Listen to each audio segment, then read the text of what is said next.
Hi, my name is Riley, and this is actually the third time I am trying to do this because the app I'm using to recording keeps messing me up. So I'm gonna be reading from our APUSH textbook because personally I am struggling with reading the textbook, and I've heard a large amount of other people are also struggling to read this textbook.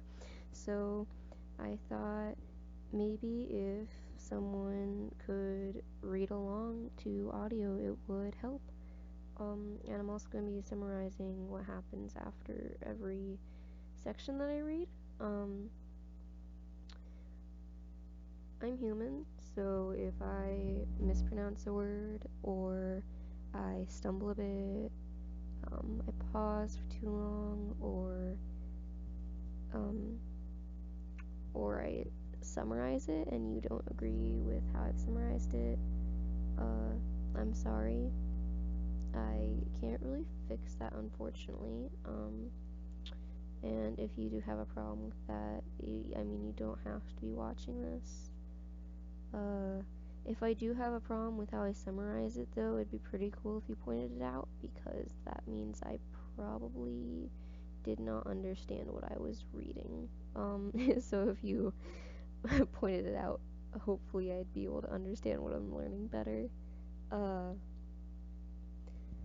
I don't really know how well this is gonna go. I just thought it would be helpful for anybody who is struggling like me, and also would be helpful to me because teaching is the best way to learn something, I guess. So yeah. Also, my voice is the speed it is. Sometimes I slow down, sometimes I get faster, but roughly it's gonna be around this. If this is too slow or too fast, there's always the speed up and the slow down options for YouTube. So if that seems to be a problem for you, just do that. Don't avoid watching it just because my voice is too slow.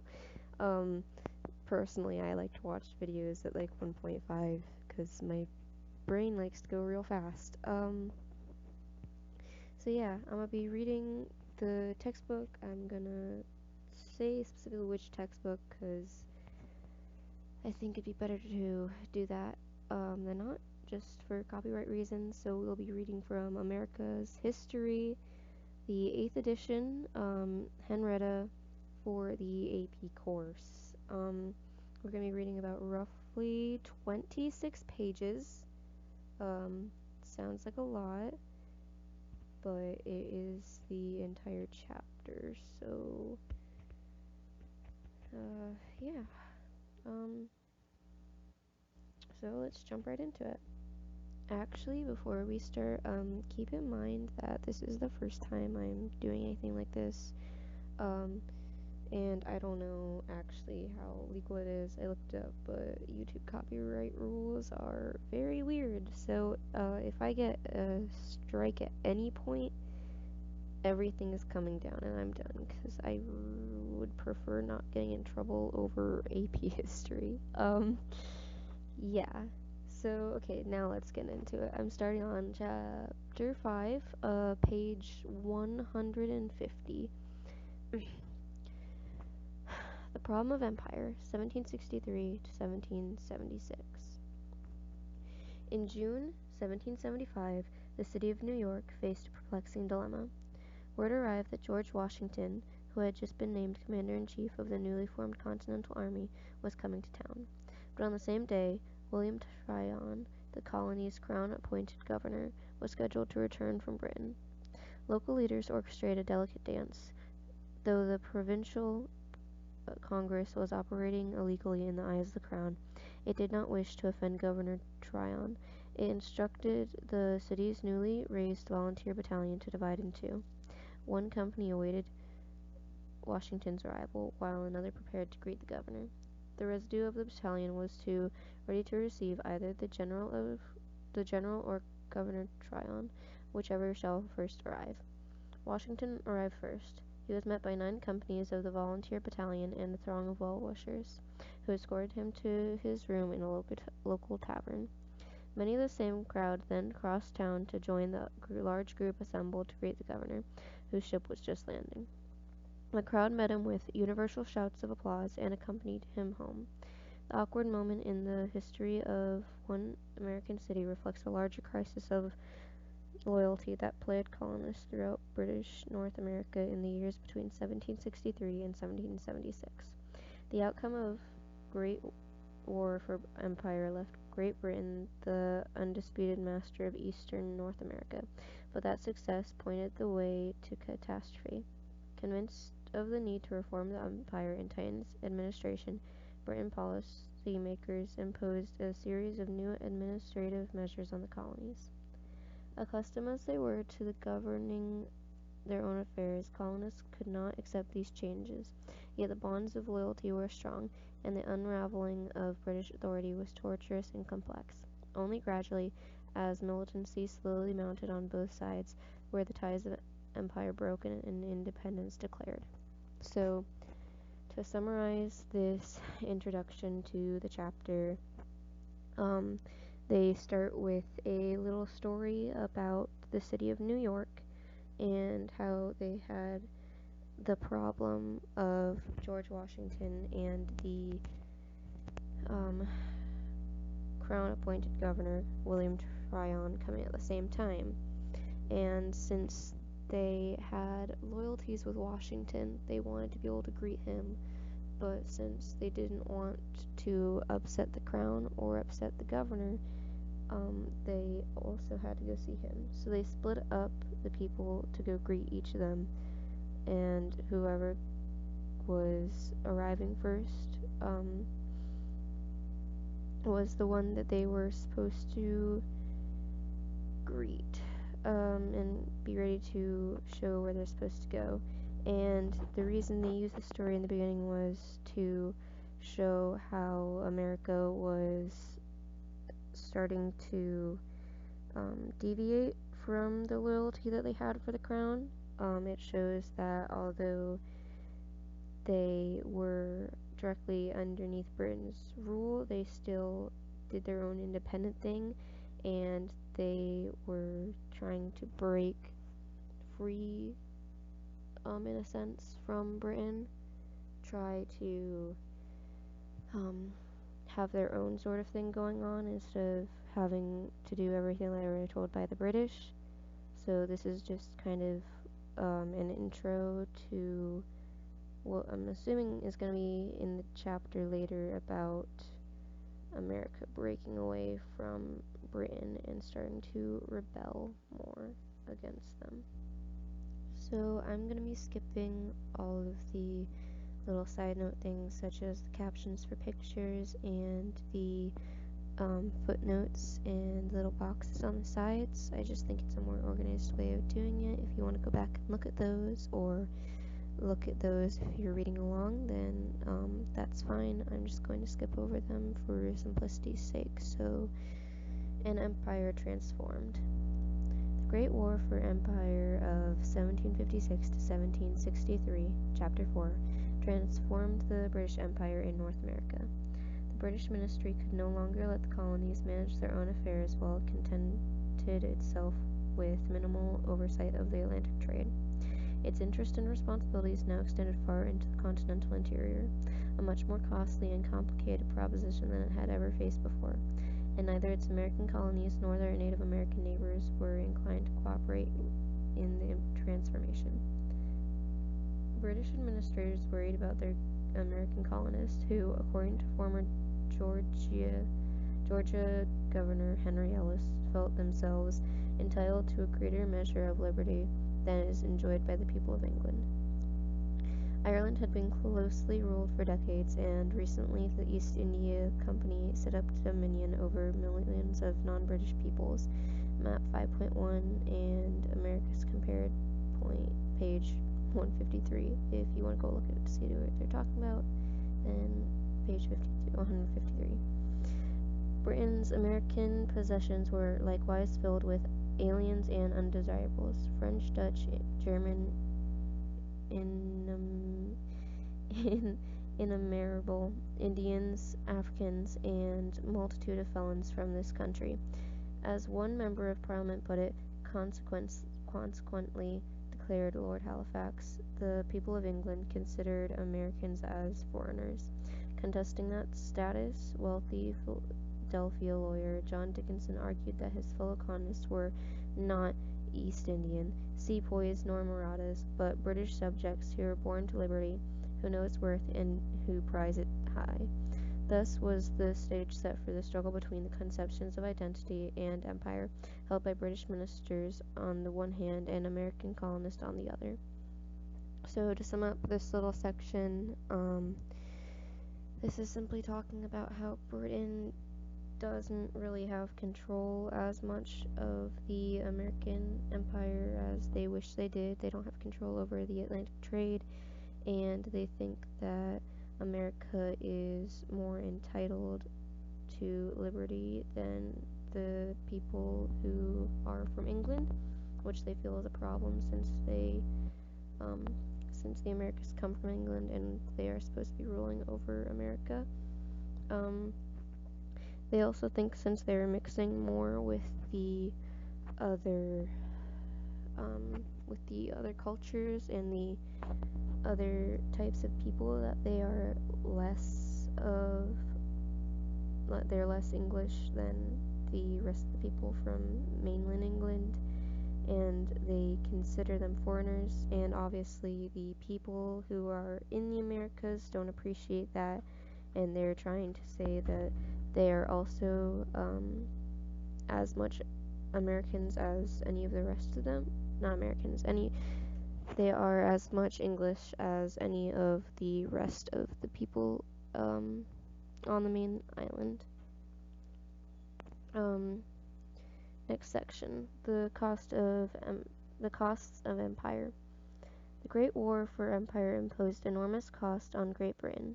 The national debt soared from 75 million euros to 133 million euros, and was, an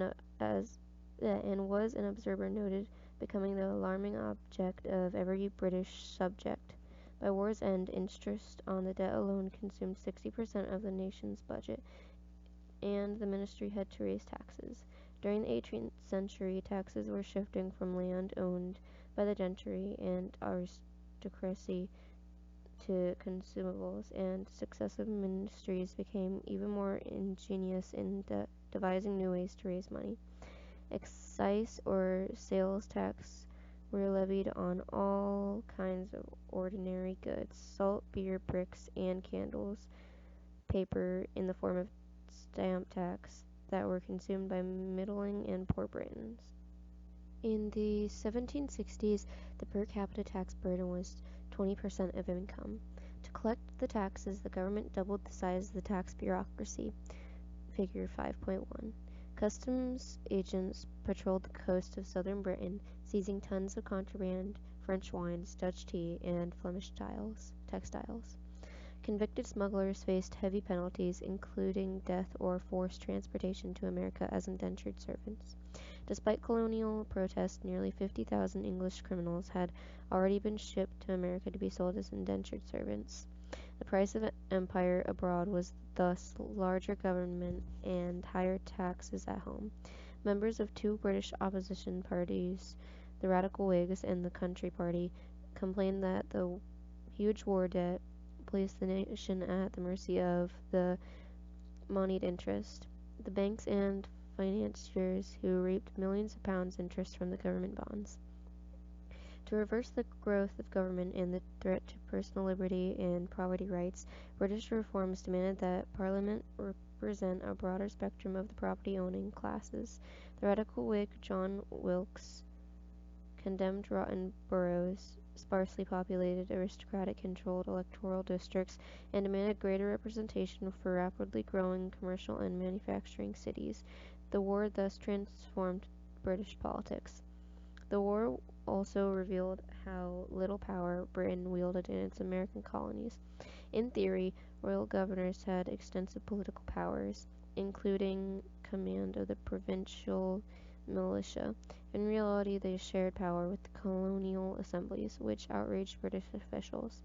The Board of Trade complained that in Massachusetts, Massachusetts, almost every active executive and legislative power is ordered and directed by votes and resolves of the General Court to enforce the collection of trade duties which colonial merchants had evaded for decades by bribing customs officials. Parliament passed the Revenue Act of 1762. The ministry also instructed the Royal Navy to seize American vessels carrying food crops from the mainland colonies to the French West Indies. It was absurd, declared a British politician, that French armies attempting to destroy one English province are actually supported by bread raised in another. Britain's military victory brought another fundamental shift in policy, a new peacetime deployment of 15 Royal Battalions, some 75,000 troops, in North America. The ministers who served under George III feared a possible rebellion by the 60,000 French residents of Canada, Britain's newly conquered colony. Native Americans were also a concern. Pontiac's rebellion had nearly overwhelmed British frontier forts. Moreover, only a substantial military force would deter land-hungry whites from defying the proclamation of 1763 and settling west of the Appalachian Mountains. Finally, British politicians worried about the colonists' loyalty now that they no longer faced a threat from French Canada. The cost of stationing these troops, estimated at 225,000 euros per year, compounded Britain's fiscal crisis, and it seemed clear that the burden had to be shared by the colonies. They had always managed their own finances, but the king's ministers agreed that Parliament could no longer let them off the hook for the cost of the empire. The greatest gains from the war had come in North America, where the specter of French encirclement had finally been lifted, and the greatest new post-war expenses were being incurred in North America as well. So, to sum up that entire section, which was pretty long, basically they're talking about how because of the war, the debt went way higher than it was before, and as a result they started taxing lots of items, including paper, salt, beer, bricks, candles, all of that. It also talks about how they didn't let they like doubled the taxes on like things that came into the country, like on boats, and if any people were convicted of like smuggling things in without paying the taxes, how they could be put to death or be sold off as servants. And lots of people did not like that idea because they were smuggling things in. It also talks about different political parties and about like what the different people from the different sides wanted. They talk about how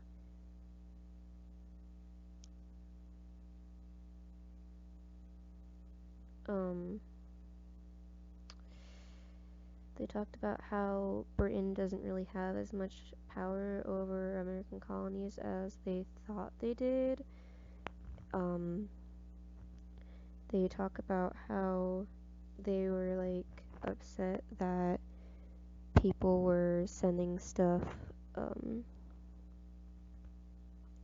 across the Appalachian Mountains, and how people are settling past the Appalachian Mountains even though they had already said that people aren't supposed to be doing that.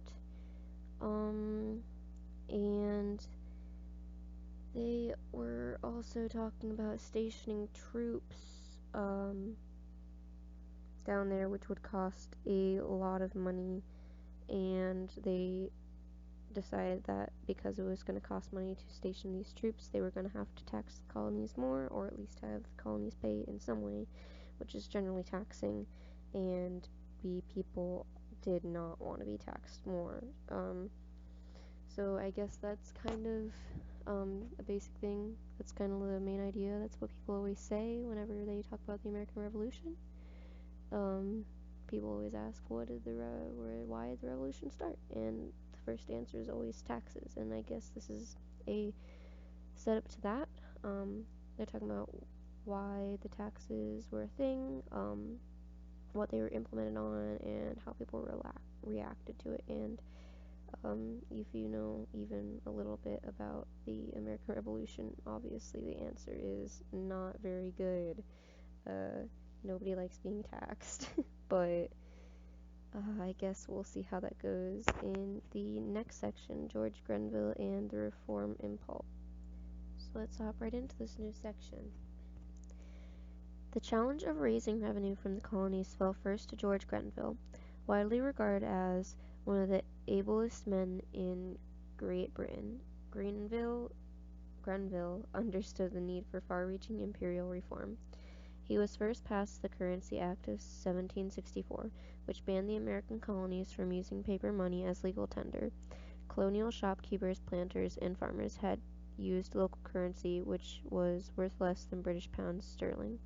To pay their debts to British merchants, the Currency Act ensured that merchants would no longer be paid in money printed in the colonies, boosting their profits and British wealth. The Sugar Act. Grenville also won parliamentary approval of the Sugar Act of 1764 to replace the widely ignored Molasses Act of 1733. See Chapter 3. The earlier act had set a tax rate of 6 pence per gallon on French molasses, a rate so high that it made the trade unprofitable. Rather than pay it, colonial merchants bribed custom officials at the going rate of 1.5 pence per gallon. Grenville settled on a duty of 3 pence per gallon, which merchants could pay and still turn a profit, and then tightened customs enforcement so that they could actually be collected. This carefully crafted policy garnered little support in America. New England merchants, among them John Hancock of Boston, had made their fortune smuggling French molasses. In 1754, Boston merchants paid customs duties on a mere 400 hogsheads of molasses, yet they imported 40,000 hogsheads for use by 63 Massachusetts rum distilleries. Publicly, the merchants claimed that the Sugar Act would ruin the distilling industry. Privately, they vowed to evade the duty by smuggling or by bribing officials. The end of salutary neglect. More importantly, colonists raised constitutional objections to the Sugar Act. In Massachusetts, the leader of the assembly argued that the legislation was contrary to a fundamental principle of our Constitution, that all taxes ought to originate with the people. In Rhode Island, Governor Stephen Hopkins warned, "They who are taxed at pleasure by others cannot possibly have any property, and they who have no property can have no freedom." The Sugar Act raised other constitutional issues as well. Merchants prosecuted under the act would be tried in vice admiralty courts, tribunals governing the high seas and run by British appointed judges. Previously, merchants accused of navigation acts violated were tried by local common law courts, where friendly juries often acquitted them. The Sugar Act closed this legal loophole by extending the jurisdiction of the vice admiralty courts to all customs offenses. The Sugar Act revived old American fears. The influential Virginia planter Richard Bland emphasized that the American colonists were not sent out to be the slaves, but to be the equals of those that remained behind. John Adams, the young Massachusetts lawyer defending John Hancock on a charge of smuggling, argued that the vice admiralty courts diminished the equality by degrading every American below the rank of an Englishman. In fact, accused smugglers in Britain were also tried in vice admiralty courts, so there was no discrimination against Americans. The real issue was the growing power of the British state. Americans had lived for decades under the administrative policy of salutary neglect. Now they saw that the new imperial regime would deprive them of some of the most essential rights as British subjects. As a committee of the Massachusetts Assembly put it, In response, Royal Governor Francis Bernard replied, "The rule that a British subject shall not be bound by law or liable to taxes but what he has consented to by his representatives must be confined to the inhabitants of Great Britain only." To Bernard, Grenville, and other imperial reformers, Americans were second-class subjects of the king, with rights limited by the Navigation Acts, parliamentary laws, and British interests.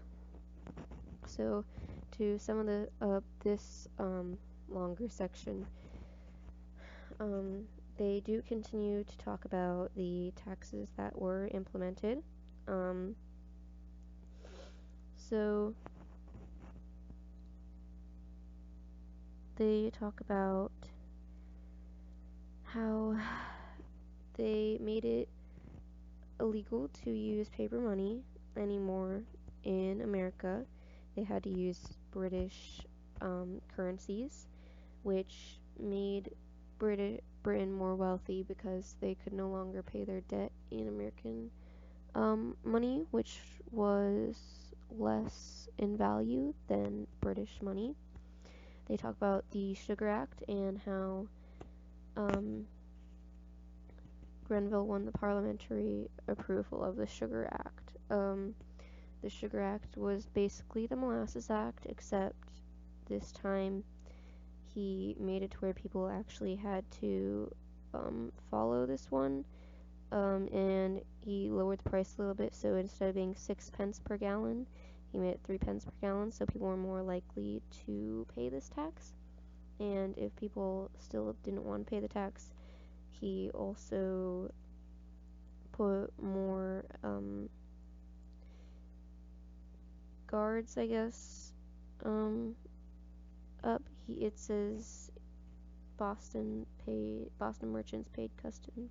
Wait, sorry, haha, wrong part. Where was I?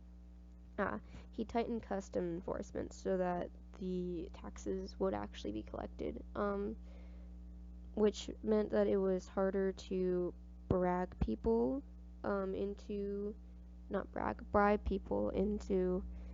letting stuff be going through customs without paying the tax. Lots of people were very upset about it because they didn't like the idea of paying taxes, and they didn't like the idea that Britain was starting to get power back again. After that, they also talk about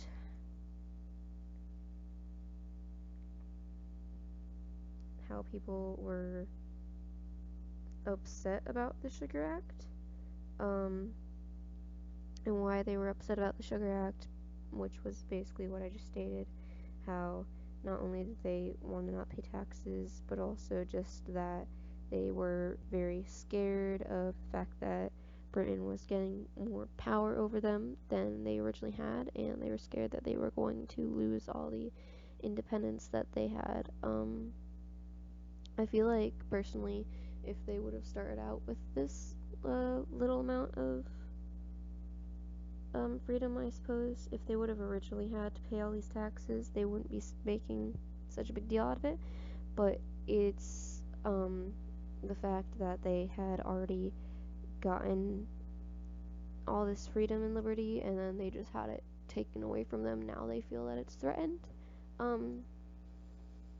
If they would have never gotten to experience it, then they wouldn't have known any other way, if that makes any sense. But now that they have it and it's being threatened, they are not very happy about it. It also talks about how anybody who was caught smuggling or not paying the tax would be tried specifically by the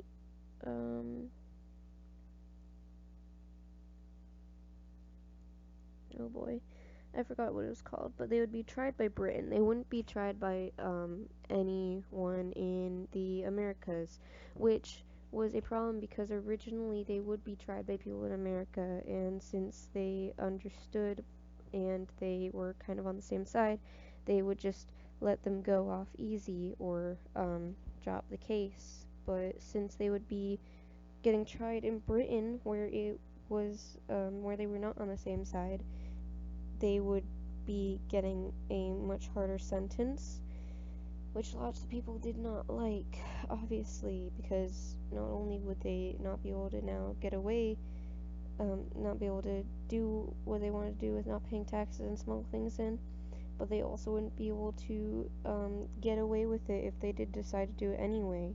They would be punished to the full extent, which you could understand why people wouldn't be very happy about that. So that's the summary for that. On to the next section, an open challenge, the Stamp Act. Another new tax, the Stamp Act of 1765, sparked the first great imperial crisis.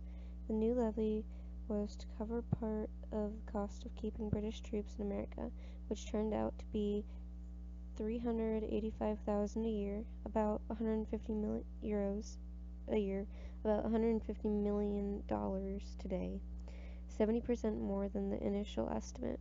Grenville hoped the Stamp Act would raise 60,000 euros per year. The act would require a tax stamp on all printed items, from college diplomas, court documents, land titles, and contracts to newspapers, almanacs, and playing cards.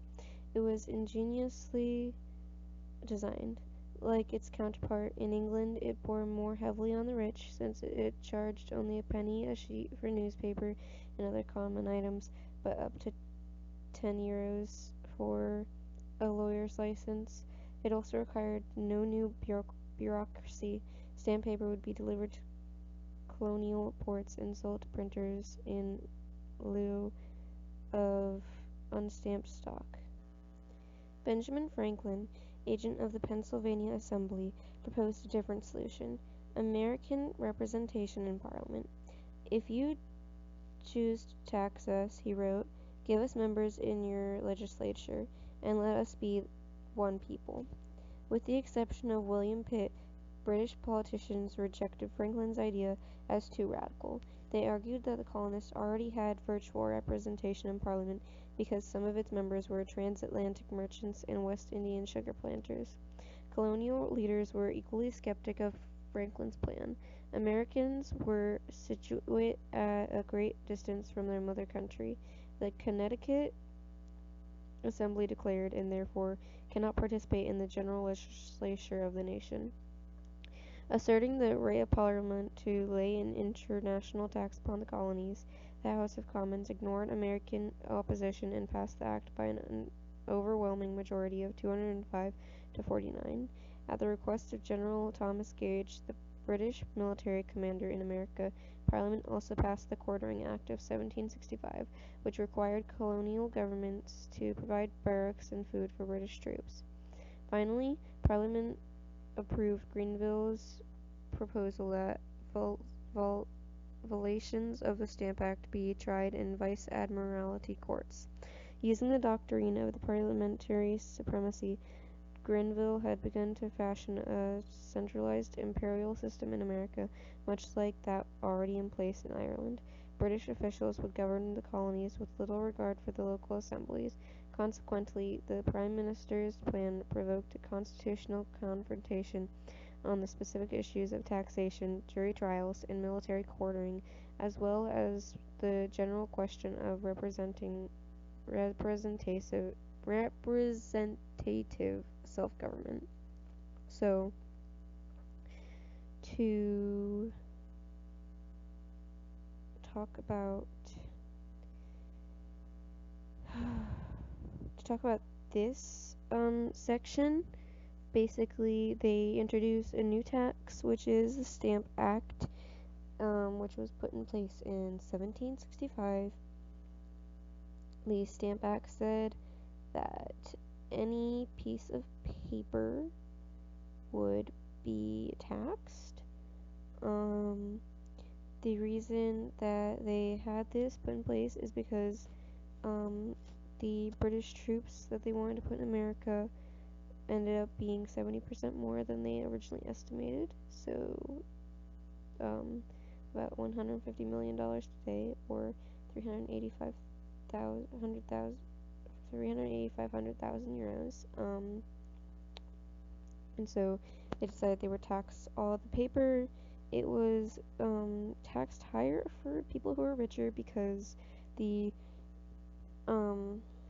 simple things that poor people would buy, such as newspapers, were taxed much, much cheaper than the things that people who had money would buy, such as licenses.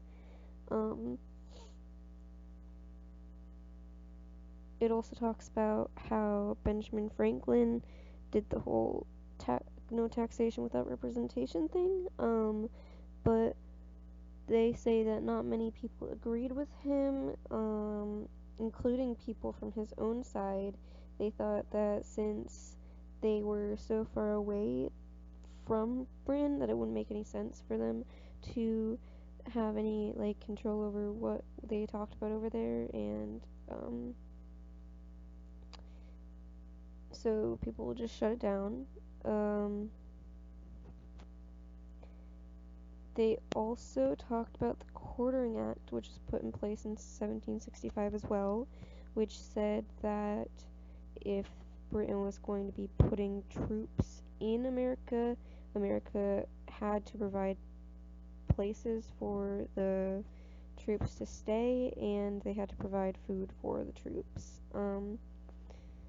which, if I remember properly, is something people got very mad about later. And in the last paragraph, they talk about how Britain was kind of turning into Ireland's sort of setup, where they governed the colonies, but they didn't really care about what the little groups of people or governments, quote unquote, that the colonies had. They didn't care what those people had to say, which is probably it's gonna end up having the people in America not be very happy about Britain not listening to them. So let's move on to this new section, the dynamics of rebellion from 1765 to 1770. In the name of reform, Grenville had thrown down the gauntlet to the Americans. The colonists had often resisted unpopular laws and aggressive governors, but they had faced an all-out attack on their institutions only once before, in 1686, when James II had unilaterally imposed the dominion of New England. Now, the danger to colonial autonomy was even greater because both the king and Parliament backed reform. But the Patriots, as the defenders of American rights came to be called, met the challenge posed by Grenville and his successors, Charles Townshend. They organized protests, formal and informal, violent as well as peaceful, and fashioned a compelling ideology of resistance. Formal protest and the politics of the crowd. Virginia's House of Burgesses was the first formal body to complain. In May 1765, hot-headed young Patrick Henry denounced Grenville's legislation and attacked George III for supporting it. He compared the king to Charles I, whose tyranny had led to his overthrow and execution in the 1640s. These remarks, which bordered on treason, frightened the Burgesses. Nonetheless, they condemned the Stamp Act's manifest tendency to destroy American freedom. In Massachusetts, James Otis, another Republican-minded firebrand, persuaded the House of Representatives to call a meeting of all the mainland colonies to implore relief from the act. The Stamp Act Congress. 9 assemblies sent delegates to the Stamp Act Congress, which met in New York City in October 1765. The Congress protested the loss of American rights and liberties, especially the right to trial by jury, and it challenged the constitutionality of both the Stamp and Sugar Acts by declaring that only the colonists and the colonists' elected representatives could tax them. Still, moderate-minded delegates wanted compromise, not confrontation. They assured Parliament that Americans glory in being subjects of the best of kings, and humbly petitioned for a repeal of the Stamp Act. Other influential Americans favored active but peaceful resistance. They organized a boycott of British goods. Crowd actions. Popular opposition also took a violent form. However, when the Stamp Act went into effect on November 1st, 1765, disciplined mobs demanded the resignation of stamp tax collectors. In Boston, a group calling itself the Sons of Liberty burned an effigy of collector Andrew Oliver and then destroyed Oliver's new brick warehouse. 2 weeks later, Bostonians attacked the house of Lieutenant Governor Thomas Hutchinson, Oliver's brother-in-law and prominent defender of imperial authority, breaking his furniture, looting his wine cellar, and setting fire to his library. Wealthy merchants and patriot lawyers such as John Hancock and John Adams encouraged the mobs, which were usually led by middling artisans and minor merchants. In New York City, nearly 3,000 shopkeepers, artisans, laborers, and seamen marched through the street, breaking windows and crying liberty. Resistance to the Stamp Act spread far beyond the port cities. In nearly every colony, angry crowds, the rabble, their detractors called them, intimidated royal officers. Near Wethersfield, Connecticut, 500 farmers seized tax collector Jared Ingersoll and forced him to resign his office in the cause of the people. The motives of the crowd. Such crowd actions were common in both Britain and America, and protesters had many motives. Roused by the Great Awakening, evangelical Protestants resented arrogant British military officers and corrupted royal bureaucrats. In New England, where rioters invoked the anti-monarchy sentiments of great-grandparents, an anonymous letter sent to Boston newspapers promising to save all the freeborn sons of America was signed Oliver Cromwell, the English Republican revolutionary of the 1650s. In New York City, Sons of Liberty leaders Isaac Sears and Alexander McDougall were minor merchants and radical Whigs who feared that imperial reform would undermine political liberty. The mobs also included apprentices, day laborers, and unemployed sailors, young men with their own notions of liberty who, especially if they had been drinking, were quick to resort to violence. Nearly everywhere, popular resistance nullified the Stamp Act. Fearing an assault on Fort George, New York Lieutenant Governor Cadwallader Colden called on General Gage to use his small military force to protect the stamps. Gage refused. Fire from the fort might disperse the mob, but it would not quell them, he told Colden, and the result would be an insurrection, the commencement of civil war. The tax was collected in Barbados and Jamaica, but frightened collectors resigned their offices in all 13 colonies that would eventually join in the Declaration of Independence. This popular insurrection gave a democratic cast to the emerging patriot movement. Nothing is wanting but your own revolution, declared a New York rioter, for great is the authority and power of the people. So that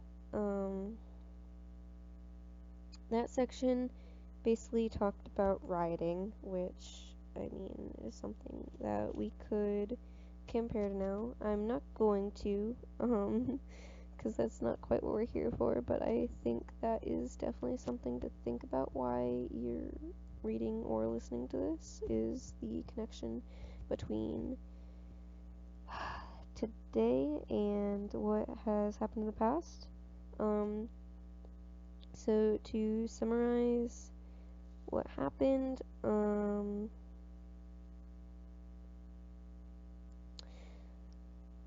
so lots of people were obviously very upset over the fact that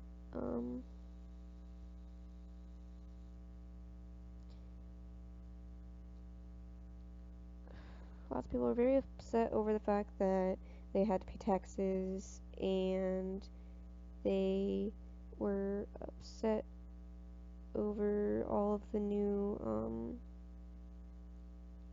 rules that Britain was making, and they thought it was going to ruin their livelihoods, so people everywhere started protesting it. They all got together, There were some examples of peaceful protests. There were some examples where it was not so peaceful, as we went over, but mostly the section that I just read talks about how the people had to, they felt the need to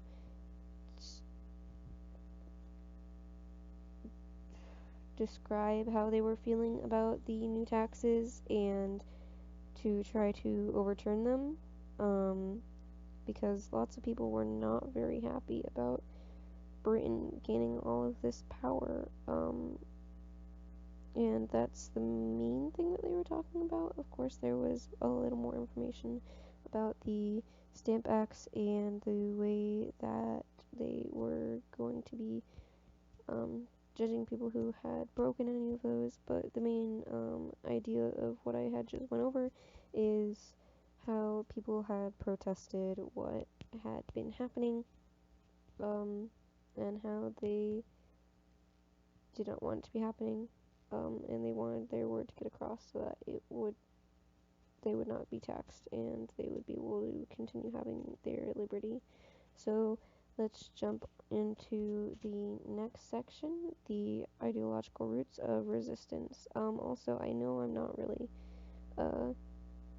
naming every section, or I might group a few sections together. I don't really notice that if I do until after I've already finished, so I hope that doesn't mess anyone up, but they seem to all fit well enough together anyway that I can summarize it together.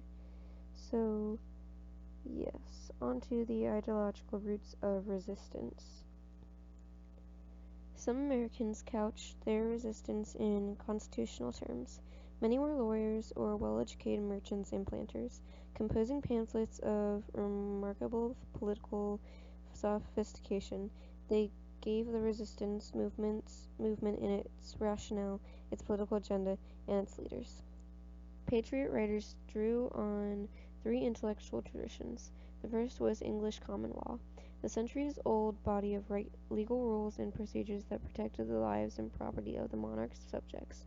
In the famous writs of assistance case of 1761, Boston lawyer James Otis invoked English legal precedents to challenge open-ended search warrants.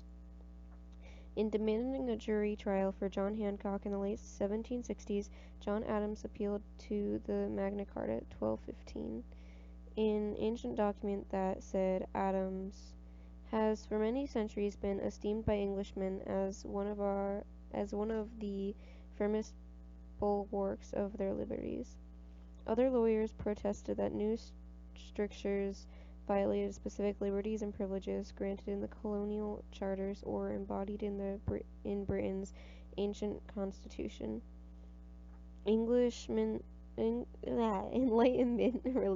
rationalism provided patriots with a second important intellectual resource. Virginia planter Thomas Jefferson and other patriots drew on the writings of John Locke, who had argued that all individuals possess certain natural rights, life, liberty, and property, that government must protect. See Chapter 4. And they turned to the works of French philosopher Montesquieu, who had maintained that a separation of powers among government departments proved arbitrary rule. The Republican and Whig strands of the English political tradition provided a third ideological source for American patriots. Puritan New England had long penetrated the Commonwealth era, 1649 to 1660, when England had been a republic. See Chapter 2. After the Glorious Revolution of 1688 to 1689, many colonists praised the English Whigs for creating a constitutional monarchy that prevented the king from imposing taxes and other measures. Joseph Warren, a physician and radical Whig patriot, suggested that the Stamp Act was part of a ministerial plot to force the colonies into rebellion and justify the use of military power to reduce them to servitude. John Dickinson's Letters from a Farmer in Pennsylvania, 1768, urged colonists to remember your ancestors and your posterity and oppose parliamentary taxes. The letter circulated widely and served as an early call to resistance. In Parliament, if Parliament could tax the colonies without their consent, he wrote, our boasted liberty is but a sound and nothing else. Such arguments, widely publicized in newspapers and pamphlets, gave intellectual substance to the patriot movement and turned a series of impromptu riots, tax protests, and boycotts of British manufacturers into a formidable political force. To summarize that part, I think honestly that the last paragraph does a good job. So like just of explaining everything that happened, which I guess is what a final paragraph is supposed to. But so basically, in this section, they talk about what patriotic writers used to talk about how they felt about the taxes being forced upon them and their no representation. They talked about English common law. They talked about the Natural Rights by John Locke. And they talked about Montesquieu and the separation of powers. They talked about how they used all of that to try to convince people that they shouldn't be taxed, and that the Stamp Act was wrong, and that Britain was getting too much power over them. It was just sort of a way to convince people using a sort of foundation that they should believe what they believe, which was that they should not be taxed what they were being taxed, and that Britain was getting too much power, and that they weren't having enough representation. So to summarize, they just talked about where they got their arguments from, basically. So on to the next section, another kind of freedom. We are taxed without our own consent, Dickinson wrote in one of his letters. We are therefore slaves. As patriot writers argued that taxation without representation made colonists the slaves of Parliament, many, including Benjamin Franklin in Philadelphia and James Otis in Massachusetts, also began to condemn the institution of chattel slavery itself as a violation of slaves' natural rights. African Americans made the connection as well. In Massachusetts, slaves submitted at least 4 petitions to the legislature asking that slavery be abolished. As one petition noted, slaves have in common with other men a natural right to be free and, without molestation, to enjoy such property as they may acquire by their industry. In the southern colonies, where slaves constituted half or more of the population, and the economy depended on their servitude, the quest for freedom alarmed slaveholders. In November 1773, a group of Virginia slaves hoped to win their freedom by supporting British troops that, they heard, would soon arrive in the colony. Their plan was uncovered, and, as James Madison wrote, proper precautions were taken to prevent the infection from spreading. He fully understood how important it was to defend the colonists' liberties without allowing the idea of natural rights to undermine the institution of slavery. It is prudent, he wrote, such things should be concealed as well as suppressed. Throughout the Revolution, the quest for African American rights and liberties would play out alongside that of the colonies, but unlike national independence, the liberation of African Americans would not be fulfilled for many generations. This section talks about how people said that because they were taxed with their own consent, they were slaves, which was obviously not right. But this idea spread to people who were actually being held as slaves, the African Americans who were being held as slaves in the South, and they got a hold of this idea, specifically the idea from John Locke, that everybody has natural inalienable rights, and so they started thinking, if we have natural inalienable rights to have property and be free, then why are we not allowed to have property or be free? Lots of people caught on to the fact that they were having these thoughts and shut it down as effectively as they possibly could.